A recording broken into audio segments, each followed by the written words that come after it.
యేసు రక్తమే జయం పరిచర్య ప్రైజ్ ద లార్డ్. డిసెంబర్ 27వ తేదీ 2025. ఈరోజు దేవుని వాక్యము. సాత్వికులు ధన్యులు, వారు భూలోకమును స్వతంత్రించుకొందురు. మత్తయి సువార్త 5వ అధ్యాయం 5వ వాక్యము. క్రీస్తునందు ప్రియులారా, విశ్వాసుల జీవితంలో ఎన్నో కష్టాలు, బాధలు, నిందలు, అవమానాలు రావడం సహజం.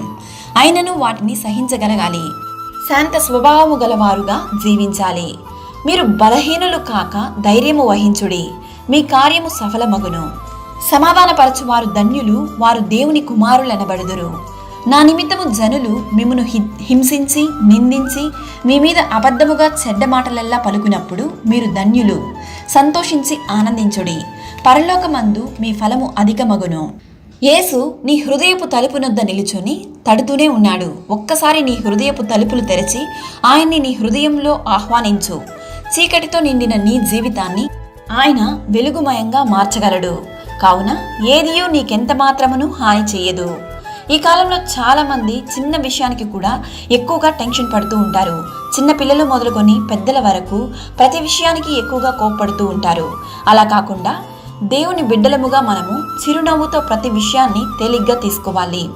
దేవునిపై ఆధారపడాలి. అందుకే వాక్యం సెలవిస్తుంది, సాత్వికులు ధన్యులు, వారు భూమిని స్వతంత్రించుకొందురు అని. కోపం, చిరాకు, అనవసరమైన మాటలు పలుకునప్పుడు ఎవరునూ మీతో ఉండరు. శాంత స్వభావము కలిగి చిరునవ్వుతో దేవుడు మనకు అనుగ్రహించిన సమాధానంతో మనం ఉన్నట్లయితే ప్రతి విషయంలోనూ దేవుడు మిమ్మల్ని ఆశీర్వదించి దీవించునుగాక. ఆమేన్. God bless you.